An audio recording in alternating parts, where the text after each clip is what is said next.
Loving Sairam, Dr. Axay Kalathia, Chairman of Zone 1 of the Sri Satya Sai Global Council, comprising the West Indies, Canada, and the USA.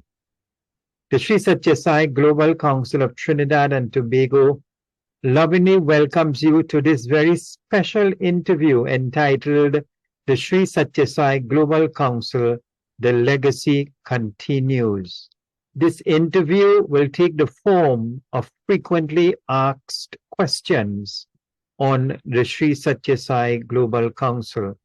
So, Dr. Axay Kalathia, my first question to you.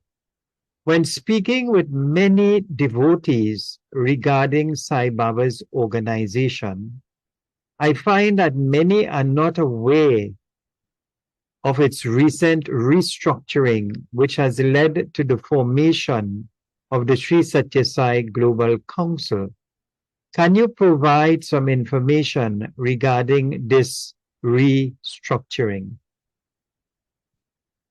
Saidam Faiz, I'm happy to be here. I'd love to start by offering myself at the divine lotus feet of our dearest Bhagwan. May he please guide me and speak through me and help all the members of this earth come together in unity and understand and follow its teachings.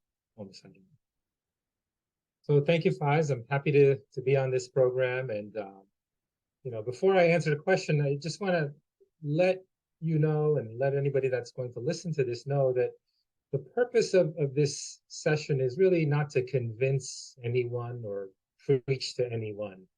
I'm just here at the request because so many people are asking for this information. So with Swami's grace, I'll answer as honestly and as openly as possible to the question that you posed to me. And if it resonates with anyone out there, wonderful. If it doesn't resonate, that's also fine. So going back to your question of, I think your question was, not many people are aware of what's happened with the organization and getting some information regarding Global Council and how it was formed. So maybe I can just start by reviewing a little bit of history of Swami's organization. It was in 1961 during a Dasara festival in Prasanthi that Swami launched the official organization. And then several groups started forming around India. And then it was in 1963, the first formal bhajan center was inaugurated by Swami in Prasanthi Nilayam.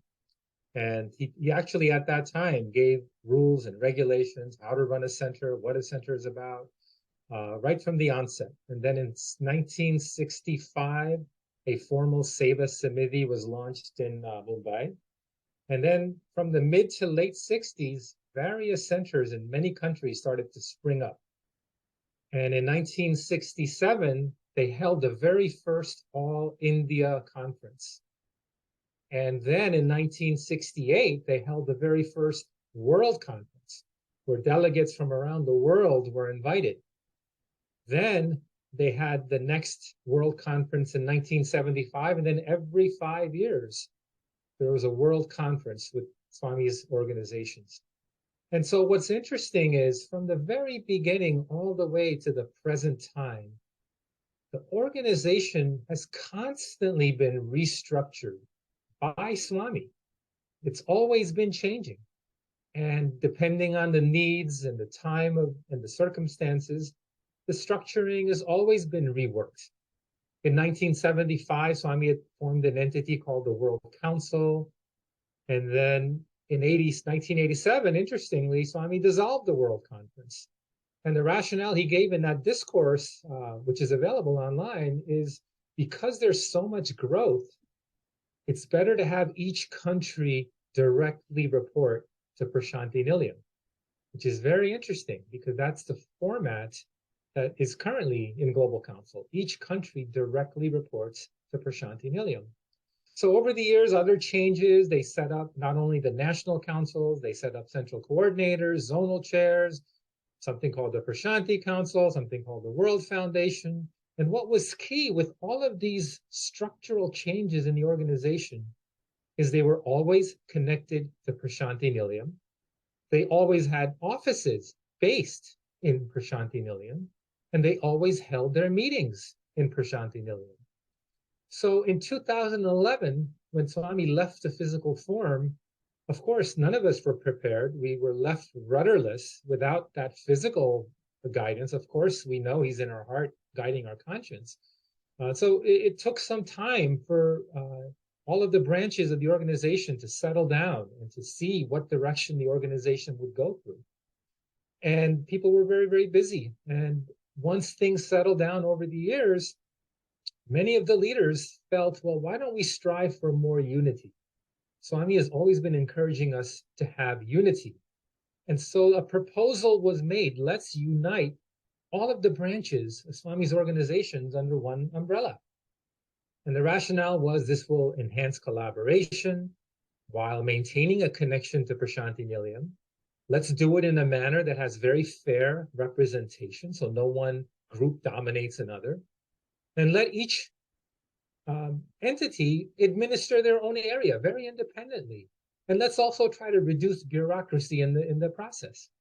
And most importantly, let's make sure that the centers, which are the most important units of the organization, are given the most prominence. So this is how the Global Council was formed. And in July, during Guru Purnima, in front of Swami's Mahasamadhi, that Global Council was launched. And it's been over a year and a half, and it's been incredibly successful. And it's met the needs of unity and collaboration. And for the most part, devotees around the world are so happy with it. Unfortunately, there's been some misunderstanding, and certain groups and factions, for reasons they may be better able to delineate, decided that the terms were not acceptable to them. And so they decided to disassociate from Prasanthi Nilayam and move on and administer themselves without joining the rest of the organization. So this is kind of in a nutshell the rationale of Global Council, the evolution of Swami's organization over the years, and where we are right now. Thank you very much. That was very short, concise, and very comprehensive. So, second question, why should devotees in the first place join Swami's organization? We each have our own heart-to-heart relationship with Swami, and Swami have often said that there is no medium or middle person between you and me. It's a direct contact. We are able to follow his teachings on our own and do wonderful work. So why should we join the Sai organization? I think that's a great question. And I think every follower of Sri Satya Sai Baba should really ponder this question. Yes, we each have a one-on-one relationship, a heart-to-heart relationship with Swami. No one person is loved by Swami more than another. Swami loves all equally and gives attention to each of us as long as we tune into him in our inner hearts. So then I think you have to ask the question, why? Why did Swami create an organization? Because of course, it wasn't the devotees that created the organization. It was Swami. Swami launched it, as we mentioned earlier, in 1961. So why? Why did he launch it? So I think one way to look at it is, we know that with Swami, even casual gestures, even casual words of his that he mentions or utters or performs are so super laden with significance. So if that's the case, shouldn't an entire institution or organization he created be for a very important reason? And then you can look at the amount of time he spent on the organizations. An inordinate amount of time Swami spent on his organizations that he started. He nurtured them, he guided them step by step in every minor minutia, every rule and regulation he gave to us. The numerous conferences that he dedicated to his organizations, the amount of time he gave to the leadership of his organization, giving them special seating, giving them special interviews, guiding them for the benefit of all devotees. So there has to be an important reason. Otherwise, Swami would never have started it. So one of probably an infinite number of reasons that I could think of is the opportunity to serve an avatar is a very, very rare. I mean, of course, we all know that the opportunity to be born at the time of an avatar is rare. The opportunity to even hear of him is rare. The opportunity to, walk the same land that he traversed is rare. But to serve the avatar is an incredibly rare privilege. And this privilege comes with very special grace. Not all of us can serve in his schools, in all of the schools he has in all over the country in India. Not all of us can serve there.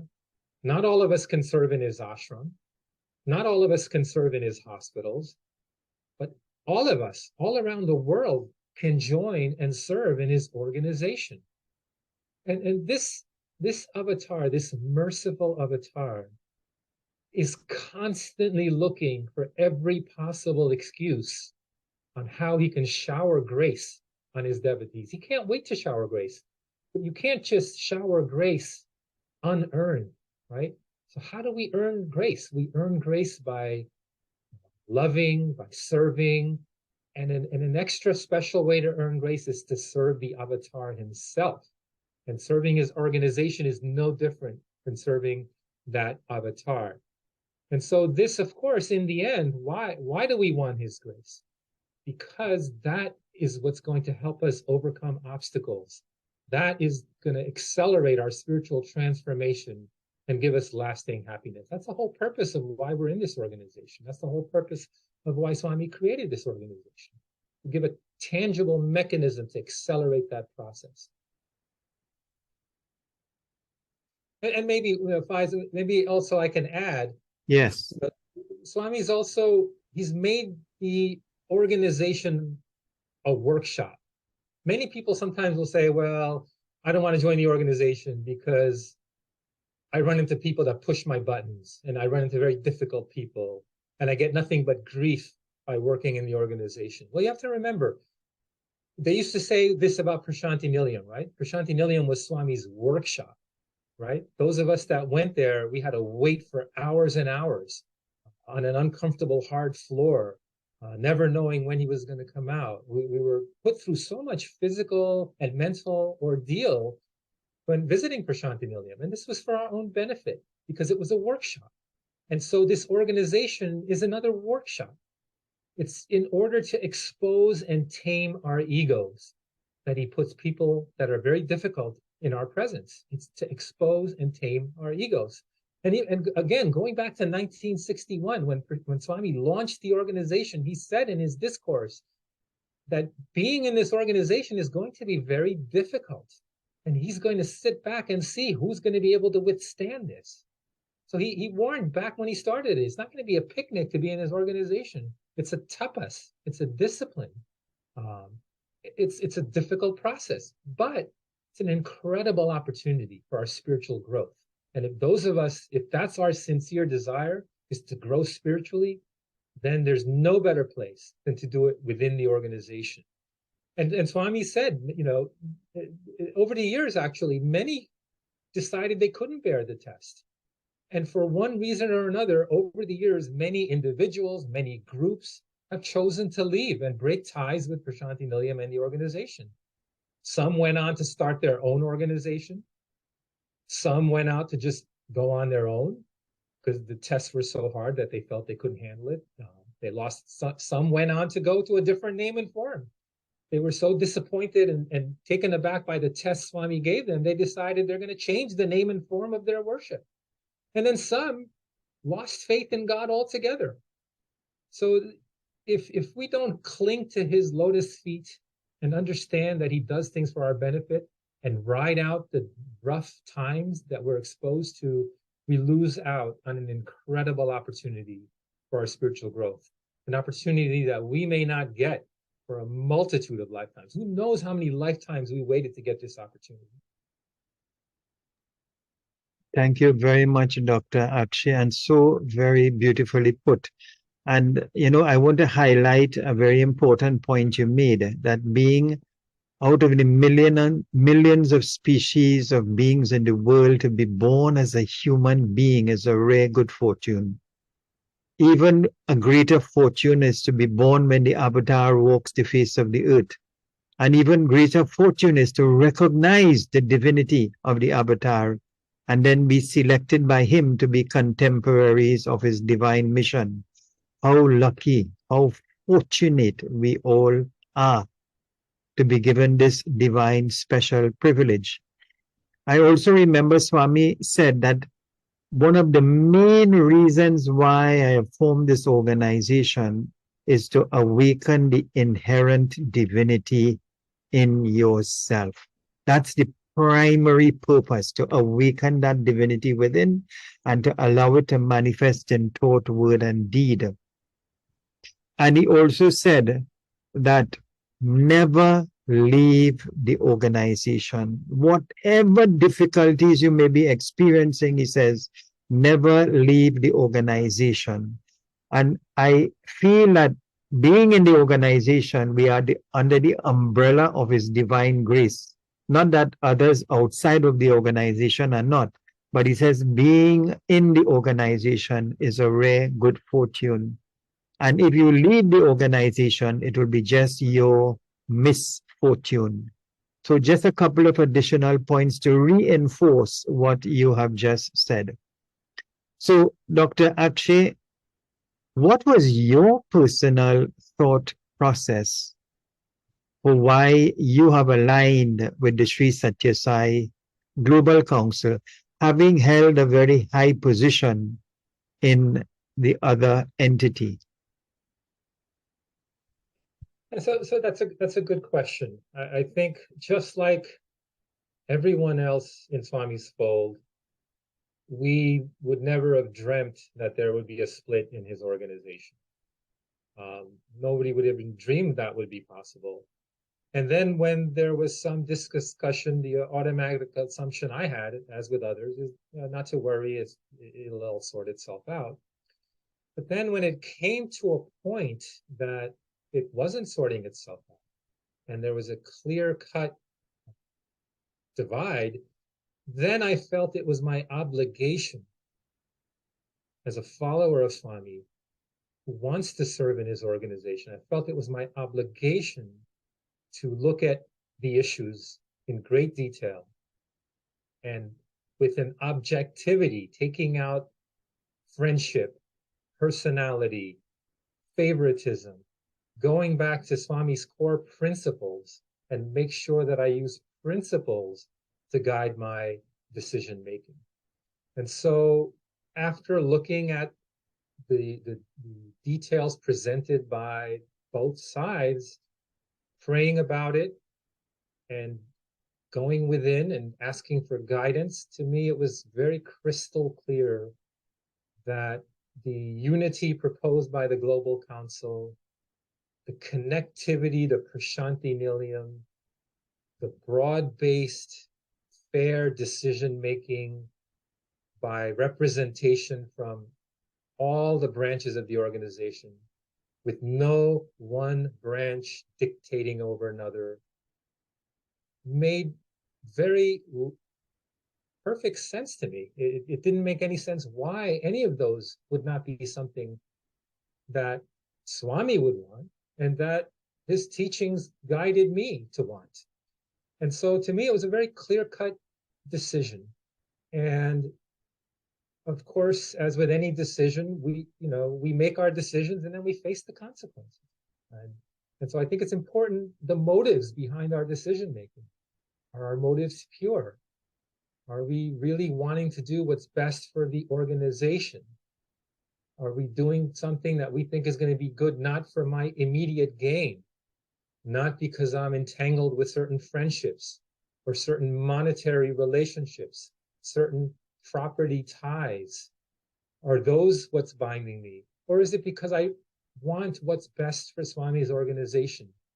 What's best 5 years from now? What's best 20 years from now, 50 years from now, 100 years from now? What kind of an organization can continue and sustain itself? And of course we can say, oh, well, Swami will take care of it. But that's naive. That's naive. Swami could snap his finger and take care of everything. Why doesn't he do that? Because all of these tests and opportunities to use our discrimination enhance our spiritual growth. So that's why Swami wants us to really look at these issues, use our discrimination, face dilemmas, and make the tough decisions, offering at his lotus feet, because that is how we grow spiritually. Our job is not to fix the world. Our job is to fix ourselves. And these tests that every devotee has been put through is one of those processes, an opportunity to grow spiritually. And maybe if I can take the liberty, Faiz, to just address something that's slightly related to this question that you asked, is, what are the different ways to approach this situation? You're faced with a situation where the elders and leaders of the organization are splitting, right? So what are ways we can look at it in general?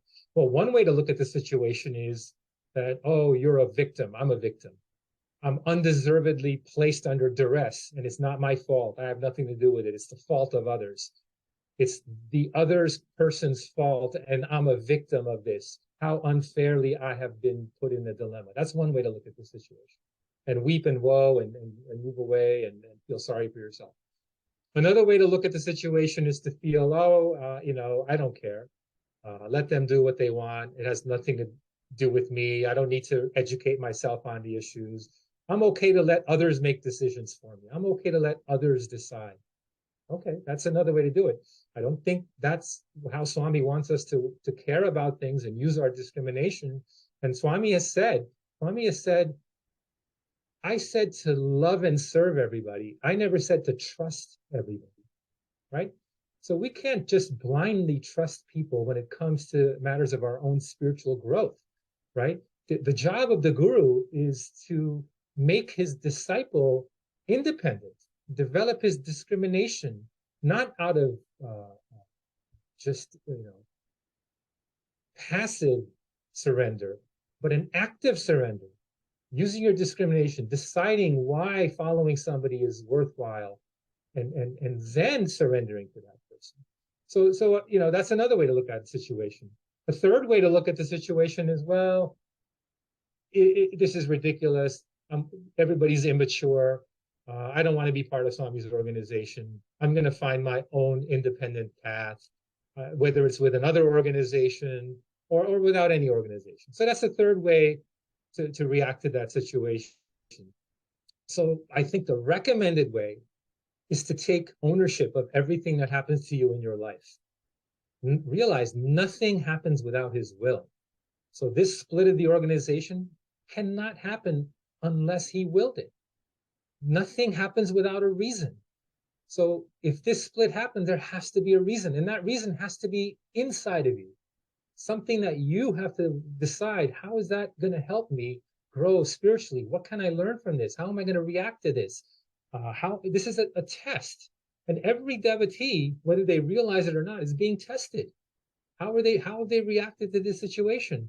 And passing that test may not necessarily be by the final decision you make, but it certainly is going to be determined by your motives, the effort you apply, the amount of discrimination you use, how much you care about making the right decision, how much you care about Swami's organization. That will certainly determine whether you pass the test. And if you care about Swami's organization, then there's no question of having to put in the extra effort that it takes to carefully examine the issues. Be open-minded. Listen to all sides. Don't just listen to one side. And then utilize your God-given discrimination. And again, consider the long term. Don't just make a decision because it's expedient, because it's going to be less uncomfortable for you.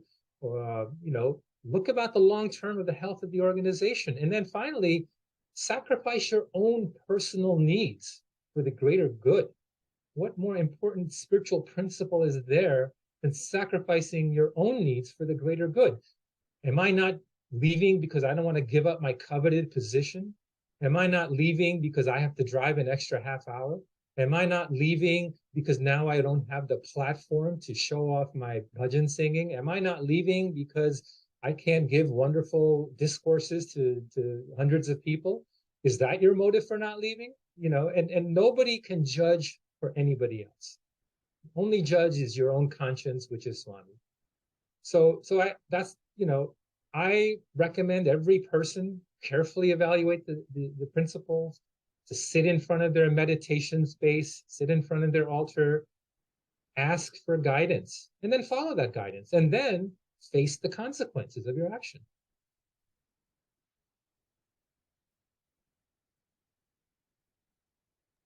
I think that's a very, very honest answer, Dr. Kalathia, and it brings back to memory, it brings back to mind. I remember a zonal conference, a zonal meeting that was held with the West Indies devotees. And Sri Ratnakar at the end of it said, forget about Dr. Reddy, forget about Sri Ratnakar, and go into your prayer room and pray to Swami. Just as you said, you pray to Swami and ask Swami for the guidance as to what is the best decision for me here. And I remember taking that advice and really sincerely praying to Swami. And within 2 hours, got 5 positive signs of where I should move to. And now and at that time, I held a very high position in the organization at that time. But as you said, that was immaterial to me. The most important thing was serving Swami to the best of my ability to bring about my personal transformation. And to do that, I didn't need a position. So as you rightly said, let everyone go within genuinely, sincerely, and ask for that guidance, having the knowledge of the both sides, and let the inner side guide us as to what is the best path for us. So thank you very much for sharing that. But can I add Sure. one other point? I think the other important point is inaction is also action, right? And sometimes we fail to see that. Inaction is inaction. So that also will bear consequences karmically, right? So, make an egregious example. If an innocent person is being harmed in front of you and you can do something about it and you choose not to, you're gonna get some karmic responsibility for that inaction. So even inaction is an action that has karmic responsibility. And then the other point I want to add is we should respect every person with whatever decision they make. We love everyone, we serve everyone, we have no competitors. We wish everyone well, whatever path they choose. We love them and we serve them. So that's a very important thing. We don't criticize others. We don't make fun of others. We don't push others when they're down. We don't do any of those things. We love them. We serve them. We focus on our sadhana, which is to love all and serve all. And I think that's the message that is constantly being reinforced at every event at Global Council. And again, Dr. Kalathia, to add on, what is very noticeable and very heartwarming with the Sri Satya Sai Global Council is that it is all inclusive, which is the very basis and one of the teachings of Bhagwan Sri Satya Sai Baba. Whenever we are having functions or activities, every single person in the society is invited. There is no strict rules or regulations that prevent someone from attending our activities. And that all inclusiveness, as you spoke about, love all, serve all to the best of our ability, is an integral part of the Sri Satya Sai Global Council. And it ties in so beautifully with the message of Sai that I have come for the whole of humanity and not one particular sect or creed. So thank you very much for that contribution. So Dr. Kalathia, is the organization concerned about numbers? Yeah, I think everyone gets concerned about numbers. And I think part of it is because if you submit a report, what's got to be on the report? Numbers. So numbers are always there, woven in every part of our lives. But Swami has been very emphatic in his teachings over and over again. It's all about quality, not quantity. And in so many discourses, he always says, I'd rather have a teaspoon of cow's milk than a barrel full of donkey's milk. So he said that in many, many discourses. So that's very important. All we should be concerned about is doing the right thing. What does Swami want? Is this in alignment with what Swami wants, right? And we can love Swami, but Swami, and make the wrong decision. So that's okay if we love Swami, but it's not okay if we fail to use our discrimination and then we make a wrong decision, right? There's a difference between trying your best, giving your full effort, and then making the wrong decision. That's forgivable. But if you don't try your best, you don't take the time to understand issues, you don't take the time to question your motives, then you're not trying your best. And then that's not forgivable. So I think that's another point with that. Thank you very much for sharing. Some persons are reluctant to join the organization in general.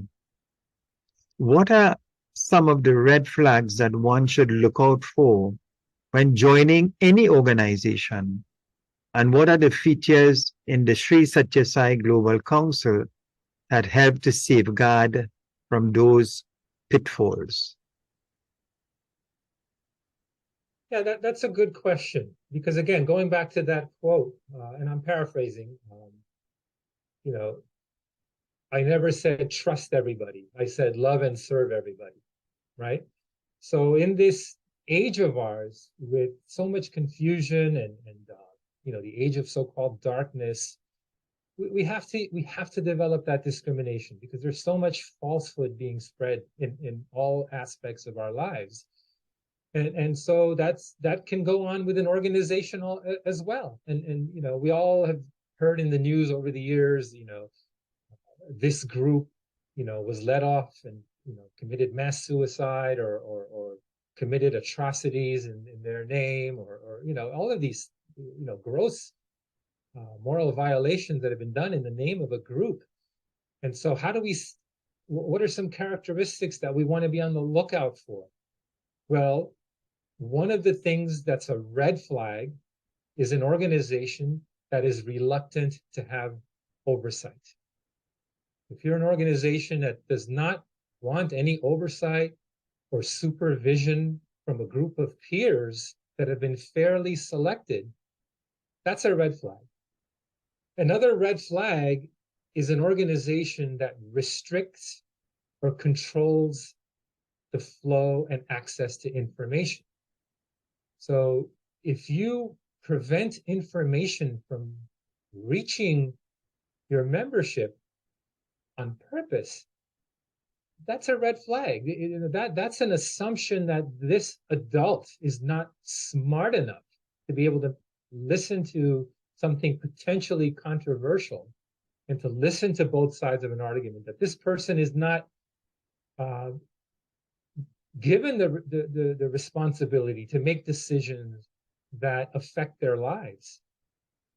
Another red flag is when a person is criticized rather than when ideas are criticized, right? When the main argument is to attack the character and question the motive of someone you disagree with. There's nothing wrong with disagreement. Disagreement is healthy. But you should question the matter at hand. You should question the matter of disagreement, not the character or motive of a person. That's a red flag. Another red flag is to attack those who leave the organization. To have an organization where you are put in an uncomfortable position to leave is a mechanism to keep people in the organization. That's a red flag. And one way to attack people is to set an example. So if somebody leaves, You set an example by defiling them, by sending them demeaning letters, and you know, spreading the word. And so this way, it's like a message to the next person that even dares to think of leaving.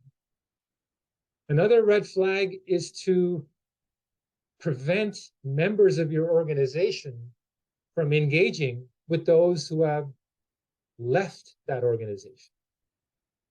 Right? That's a red flag. Why would you prevent somebody from engaging with someone that's left that organization? Is your position so frail that you're afraid of people leaving just by talking to other people? That's a red flag. Another red flag is to employ the tactic of fear, instilling fear. One mechanism could be, well, if you leave, we will take legal action against you if you decide to use anything we taught you, or anything you learned from us, or if you use any of the material we provided you.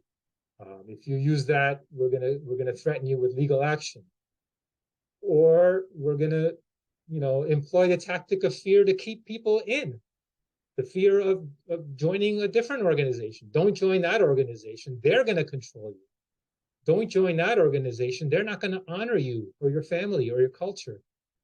Don't join that organization. They're going to brainwash your children. And one other point is to another red flag is to claim credit. The organization is taking credit for things done by the members. If a member gives a donation, the organization is taking credit for that donation. If members perform action, the organization is taking credit. So I think that's, you know, that's a fine line between not letting individuals' egos grow by letting them take credit, which is a good thing. But on the other hand, to look good and take credit from what others have done is not a good thing, because that's an organizational ego at play as well. So these are some red flags that are present in any organization. And, you know, the opposite of those is what needs to be done to be, number one is to be aware of it. And if you're aware of it, then you won't do it. Thank you very much, Dr. Kalathia, for sharing that information. So many red flags, I think, that are so important to take into consideration before we join a particular organization. And also, just to add one particular point, we discussed a little while ago that Swami has come for the whole of humanity, so none should be excluded. And also one of the red flags, one of the big red flags is when a particular center puts up a sign actually preventing another group from worshiping out of love, out of compassion, then it causes worry and concern about what this organization is all about. So it is very, very important for us to understand in the context of Swami's teachings when he says there's only one religion, the religion of love. There's only one caste, the caste of humanity. There's only one language, the language of the heart. There's only one God and he's omnipresent. And that he has come for the whole of humanity. Yet man himself wants to make distinctions as to who should worship at a particular center or not. So that's another big red flag. And the Sri Satya Sai Global Council, because the question is, how do we help to safeguard situations like those, is that we have welcomed all, open our hearts and arms to all who would like to come and worship and be part of our organization. So thank you very much for sharing that. On a more personal level, what advantages have you seen since various branches of the organization have come together under one umbrella? So currently I'm serving as the chair for Zone 1, which is the USA, Canada, and West Indies. And the advantage of the structure of Global Council is multifold. One is our zone has complete independence. We are not having to get specifics on what to do and what not to do from somebody in another part of the world. It's coming from within our zone to adhere to the constituency of our membership, the local culture, the local community. Of course, those that live in their communities know the communities the best. What modes of worship are most attractive to the membership and the community. So there's a lot of freedom on the one hand, and on the other hand, there's incredible collaboration and joint efforts. Something as simple as access to speakers from the other zones, access to speakers from Prasanthi Nilayam. Now that we are one family, we're under one umbrella. Prasanthi Nilayam,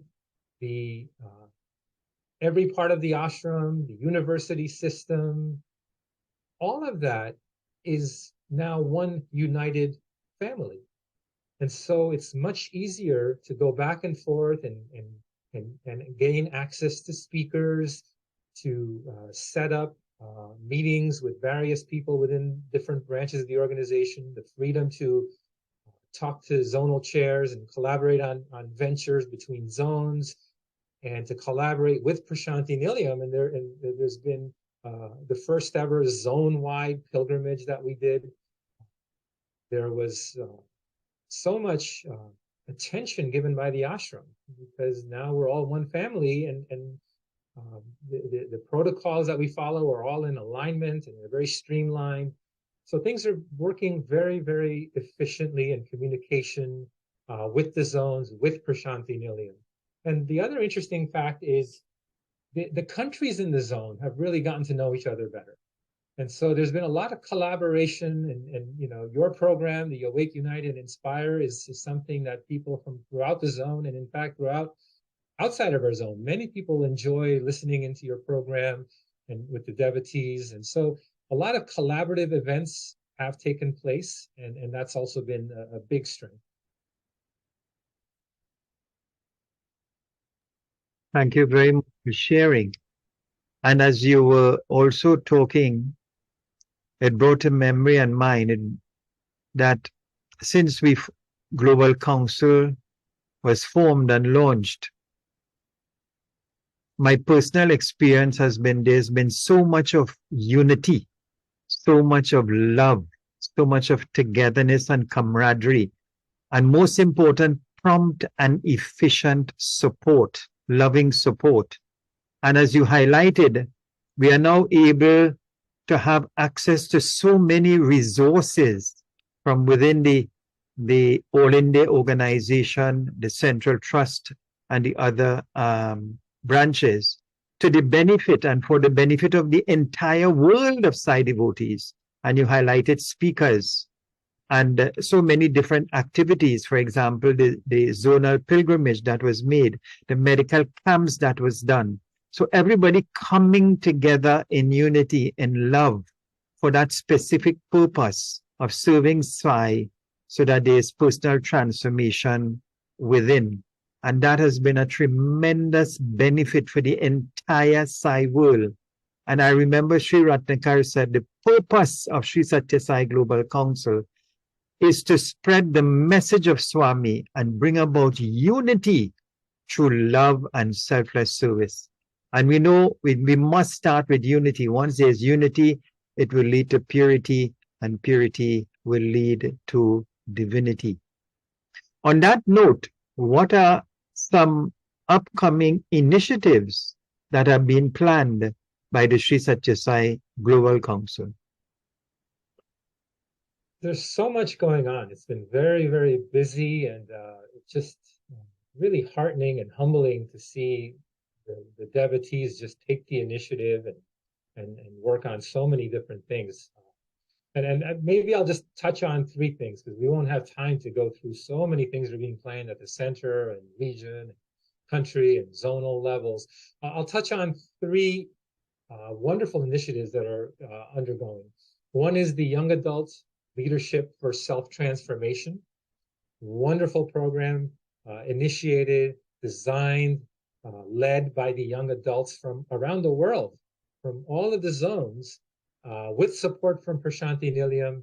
It's an amazing, very well organized leadership program that's just going to start very shortly. They had the opening ceremonies already this past weekend, and it'll culminate with an in-person 4-day retreat in Prasanthi Nilayam, where certificates will be handed out to those that complete the course. What a wonderful, wonderful opportunity for the young adults to really accelerate their spiritual growth. These leadership skills will help not only themselves, but their communities, and of course, it'll help Swami's organization. So the next event being planned is the Center Leaders Conference. And this was inspired, again, this is an example of how collaboration is so helpful. The Indian organization has been so supportive of us. We've done so many joint ventures, such as our medical camps in Prasanthi Nilayam. They've provided so many resources for their human values courses, their leadership courses. So the Indian organization has been just so amazingly helpful in helping us and guiding us. And so the Center Leaders Conference was inspired because the Indian organization did a similar thing earlier last year, where they invited all the leaders from the centers, their samidhis, as they're known in India. And they had an incredible turnout and multiple speakers and very inspiring, constructive sessions. And so this is what is going to take place during Guru Purnima on July 3rd and 4th, is a Center Leaders Conference where every center president is invited to come and participate and share with center leaders from around the world. So very, very inspiring. Another one is the centennial celebrations. As you know, in 2025, it will be the 100th year of the advent of this avatar. What a momentous occasion. And of course, where else can you have the grandest celebration than the birthplace of the avatar, which is in Puttaparthi, in the ashram, in Prasanthi Nilayam. And these centennial celebrations will be all year long. And again, in a spirit of collaboration, all the zones in the world have been invited to take part and help with the planning and help develop programs and presentations, and encouraged to come and join in the celebrations, the centennial celebrations. And so many activities are being planned, incredible, mind-boggling, incredible, monumental activities that each one of us are going to have the opportunity to participate in. So it's just very, very exciting. And the planning is already undergoing. It's already taken off. And this is going to be in 2025. So that's just touching on 3 examples. But I do encourage those that want to know what else is going on in the Global Council, or even what's happened since Global Council. It's only been a year and a half. But I would invite people to just Google Global Council and your country name, and you'll find a website for your country for Global Council, and look for Silights, our magazine, SAILIGHTS, Silights. You can even Google that. And we've come out with 3 issues a year, and it just catalogs the incredible amount of seva that's been going on throughout the Zone 1. And then the Global Council website that's launched out of Prasanthi Nilayam, the worldwide Sri Sathya Sai Global Council website based out of Prasanthi Nilayam, catalogs all the zones, the different activities that are continually ongoing throughout the world, Taiwan, Europe, North America, Australia, New Zealand, Singapore, all over the world. Incredible, incredible activities are going on with Global Council. Thank you very much for sharing. And if I should just mention that even a tiny island of Trinidad and Tobago with 1.4 million, with just a handful of Global Council devotees, over the last 12 to 14 months, we have been able to have a beautiful yajna by Sri Vednarayan for the well-being and propagation of peace throughout the world. It was so powerful, and there were so many divine manifestations of Swami's presence. Then you were there when we opened the Sri Satya Sai Global Headquarters, West Indies. That was really a tremendous effort, and through Swami's grace. And now that particular facility is being used for many different and diverse purposes. And then in Trinidad, at least once per week, we have the 1 hour radio program. Once a week, we have the Awake, Unite and Inspire, where we conduct interviews with devotees from all over the world on their personal transformation at the feet of Sai. Then there's EHV classes that are being done online and physically as well. And then we've had 3 medical camps under the Seva wing. So much also has happened within a small country with just a handful of Global Council devotees. But Dr. Akshay, I want to go back to a statement you made about Prasanthi Nilayam and ask you to reiterate the importance why a Sai devotee, a Sai spiritual aspirant, should remain aligned to the physical Prasanthi Nilayam. It's an interesting question, because you would assume that someone that's a follower of Sri Satya Sai Baba, someone who knows and in their heart, soul and mind that this is an avatar, a Purna avatar, a complete avatar, you would think that question would not be necessary. You would think that would be such a superfluous question to ask. But unfortunately, this is the Kali Yuga. And so we do have to ask and answer those types of questions. So if you have an avatar, just look at past avatars. If you look at past avatars, like, let's even say most recently, Jesus, okay? How sacred is Bethlehem to those that honor Jesus?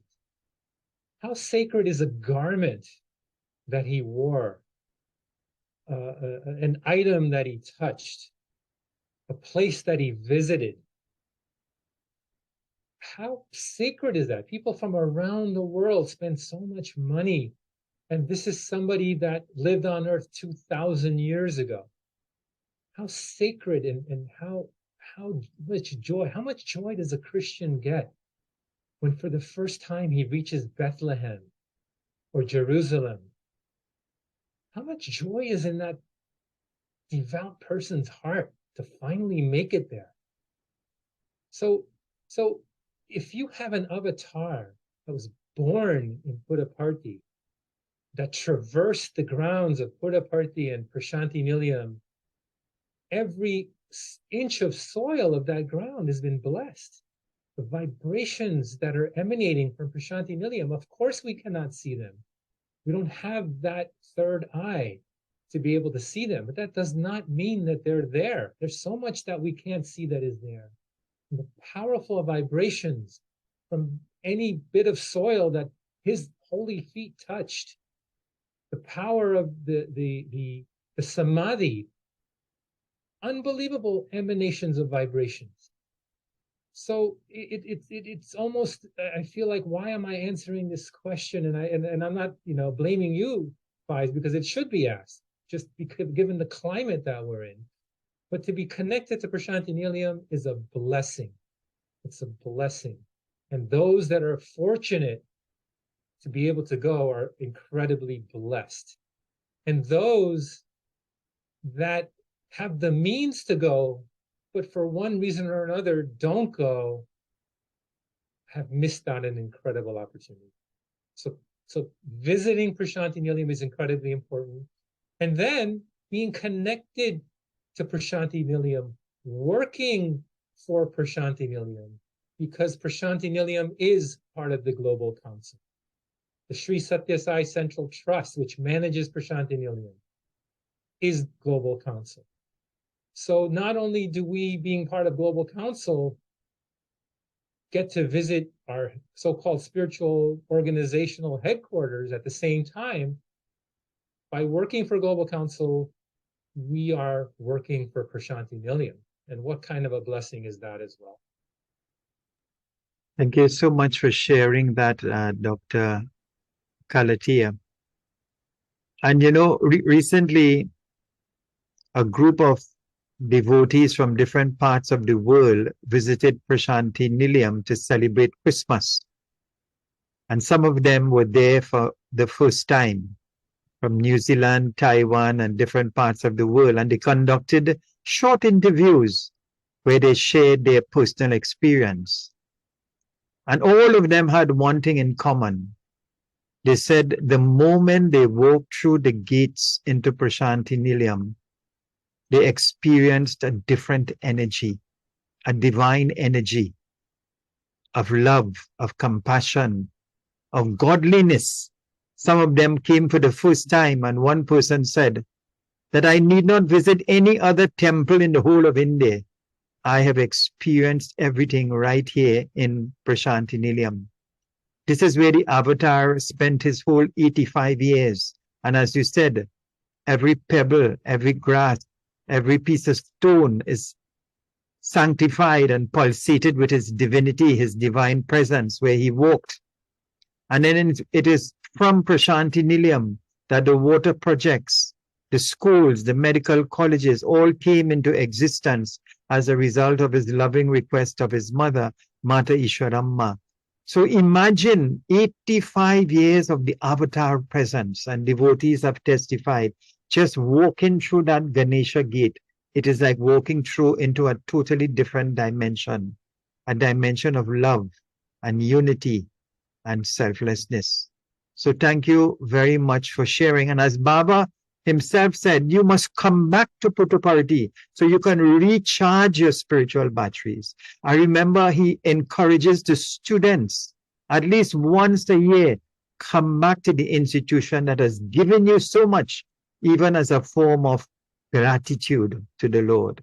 So many wonderful reasons why we should remain connected to this Prasanthi Nilayam, this abode of the highest peace. So Dr. And Faiz, that's an excellent point. And that reminded me, as you were saying that excellent point, is same thing with the doctors. When the doctors would come to Prasanthi Nilayam, Swami would say, this is your home. This is your hospital. You don't have to ask permission. You come. Of course, you register as any organization, you register, but you don't need divine permission because it's your home. All you need is the urge to serve. And then you notify the authorities and fill out the necessary paperwork and you come and serve. So he's invited the doctors over and over again, don't ask me if you can come. You come. This is your home. Very, very good and important point. So Dr. Akshay, what if individuals or families wanting to join SSGC, Sri Satya Sai Global Council, how can they go about doing so? Very simple. Just Google Sai Global Council and your country name, and your country website will pop up, and on the top there'll be something, say registration.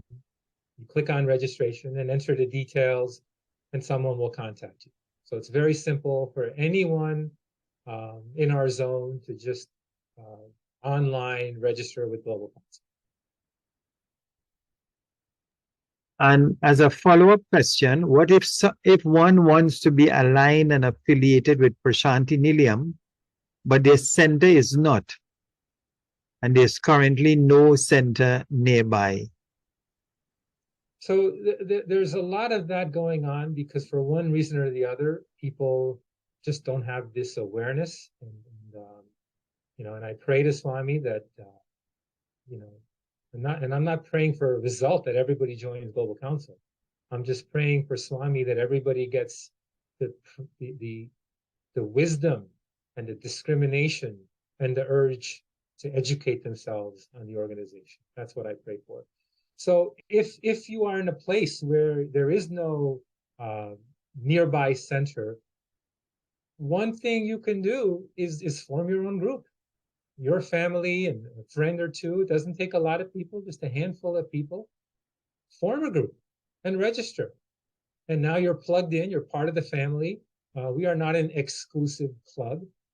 Um, it's very simple. If you are aligned with Swami's message and you want to congregate with like-minded people and help serve your community, join Global Council. And again, back to that quality. If it's a handful of people, you in Trinidad, as you mentioned, demonstrated that quality principle beautifully. You have just a handful of people in Trinidad with Global Council, and yet you've done so much. And of course, Swami is blessing you and guiding you. Otherwise, you wouldn't be able to do anything. And you know that. And that's what makes it so beautiful. You're so humbly not worried about numbers. You're just humbly a handful of you doing so much work, so sincerely and quietly. And Swami can't help but want to shower more and more grace on you and allow you to accomplish these wonderful things. And by the way, that yajna that you put on in Trinidad has inspired so many devotees around the world. Poor brother Vednarayan is being inundated. We saw what happened in Trinidad. Can you please come? And so we're going to do our best. We are already in the works. Canada wants to duplicate what Trinidad did. So Canada is inviting Sri Vednarayan sometime in the end of April. The USA would like to duplicate what Trinidad did, and many countries around the world. And this is a wonderful thing. So Trinidad is a wonderful example of a handful of sincere, humble people with meager material resources can draw the grace of Bhagwan. So thank you, Faiz. Thank you and your team for just being wonderful exemplars and an inspiration to all of us.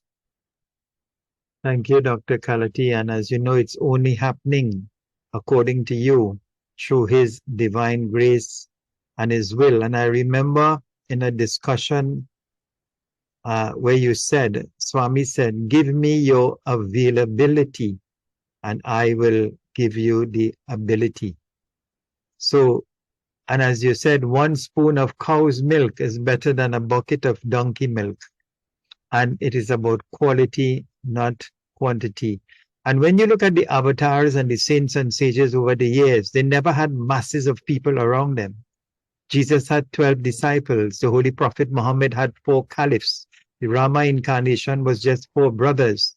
So it's all about quality. And it's amazing what the power of one with tremendous faith and one-pointedness can do with Swami's grace and blessings. So finally, Dr. Kalathia, on this wonderful divine interview on frequently asked questions, and the legacy continues with the Sri Satya Sai Global Council. Any final message to those who may have doubts about joining or want to do their own thing?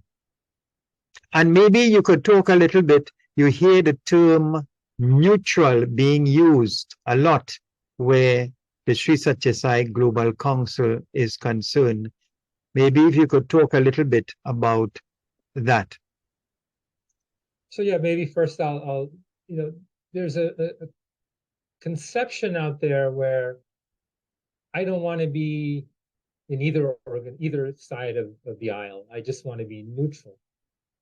And I think that's not a good thing because now you're not in Swami's organization. So that's one thing. If you are on one side and a member of one side and yet claiming you're neutral, then your thoughts, word, and deed are not in alignment. That's not good either. So from the Global Council perspective, we love all and serve all. We have no adversaries, we have no competitors, we have no enemies. So if you're part of our organization, wonderful, you're part of our organization. If you're not part of our organization, it doesn't matter if you're neutral or not neutral or who you belong to. We still love you, we still serve you. We will carry on with our own activities to serve our communities. And we're not going to interfere with anybody else. We do our own thing. and our conscience is clean. So moving on to your other question about, maybe a final message. I think, again, going back to how I started this conversation that we're having, it's not my intention to convert people and convince people to join this group and not that group. That's not my intention. In fact, I don't think it's right for one devotee to tell another devotee what to do. That's not our position. No matter what your position in the organization, you shouldn't be telling a devotee what to do on a spiritual level. So all I can do is pose questions to those out there that are having doubts about joining or want to do their own thing, or just anybody that wants to do the right thing. These are the questions I would ask. I'm not going to tell them what to do. I'm just going to ask them questions. Questions I would ask is, shouldn't Swami's organization be connected with Prasanthi Nilayam? Shouldn't Sai devotees all be united? Wouldn't Swami want as much unity as possible in all the branches of his organization? Why wouldn't Swami want that? Have you scrutinized the evidence from all sides? Have you scrutinized the premise that's been presented? Quote, Swami always wanted to keep the organization separate. That's been thrown around. Does that resonate with Swami's teachings? Has Swami ever said in any discourse he always wanted to keep the organization separate? Does that make sense to you? That's a question. Have you scrutinized the premise that's being presented that Swami gave a final word, so therefore we should not be changing anything in the organization? Does that resonate with Swami's actions in the past? As we went over the history of the organization, how many times did Swami change the structure of the organization? Isn't that a message that structure can change anytime? In fact, it should change, because the important thing is core principles. So we should change anything to be aligned with core principles. So if something's going to bring about love or truth or unity, we need to mold other things to be in line with those principles. So does that resonate with you? So I think just those are the questions that I would pose, and I'm not going to judge anybody. They should pray and reflect on the Swami's teachings and see what guidance they get. And then, good news is Swami loves everybody. So that's never in jeopardy. No one's ever going to lose Swami's love. What we lose is the opportunity, a wonderful opportunity to grow spiritually.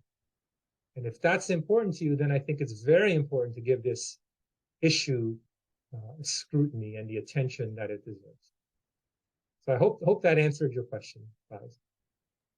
It certainly has. And it leads me, I know that I said that was the final one, but while you were talking, this thought ran through my mind that if you can share a little bit, we talked about Sri Satya Sai Global Council operating. You highlighted a number of different countries throughout the world that has a Sri Satya Sai Global Council presence. We talked about quality and quantity. And if we can have quantity as well as quality, then that's a win-win situation. So I don't know if you can share, if you have that information readily available in terms of Global Council presence or membership throughout the world currently. Yeah, I haven't looked at it lately. I don't have any numbers in front of me.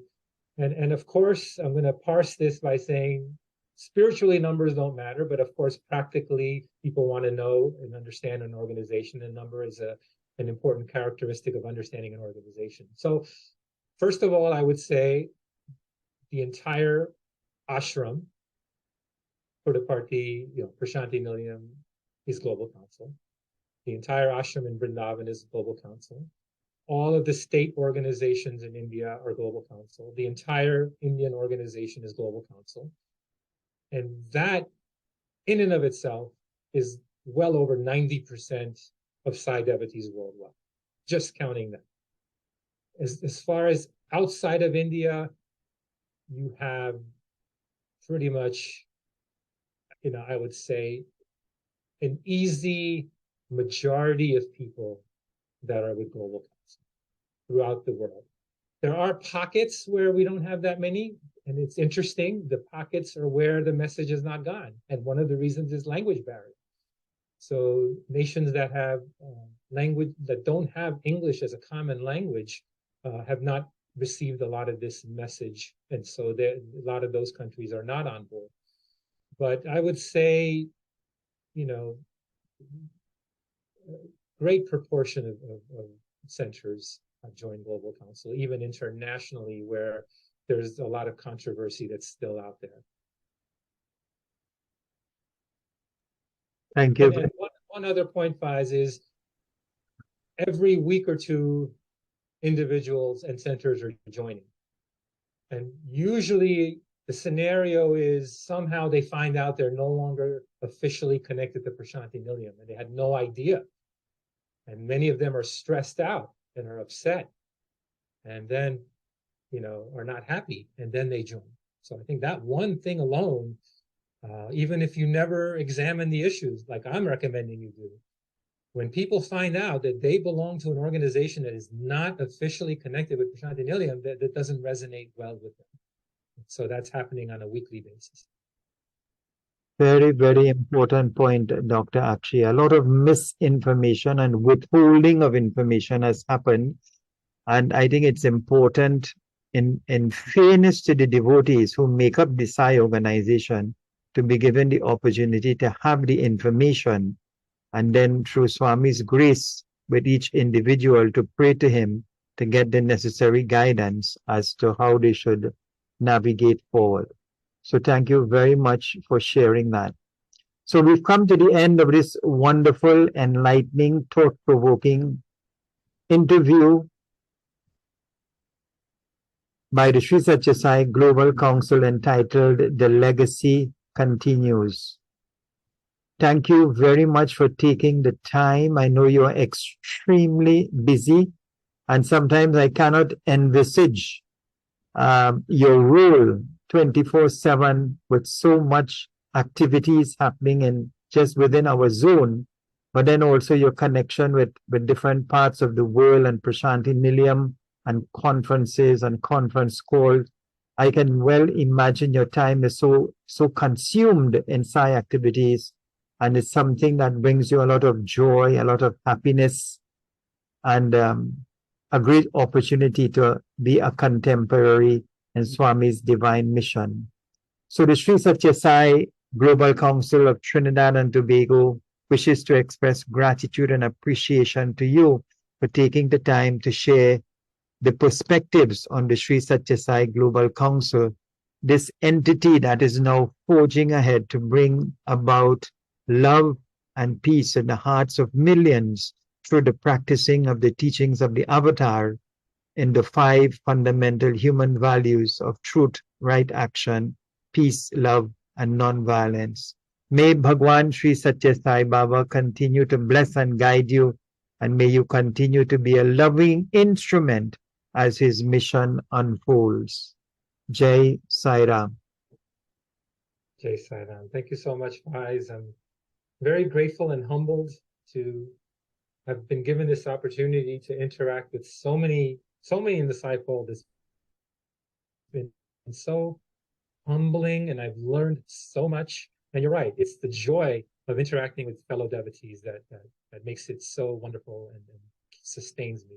So I'm so grateful to Swami, of course, and grateful to all of you, sincere, humble devotees that teach me so much day in and day out. I'm very grateful to all of you. Jai Sai Ram.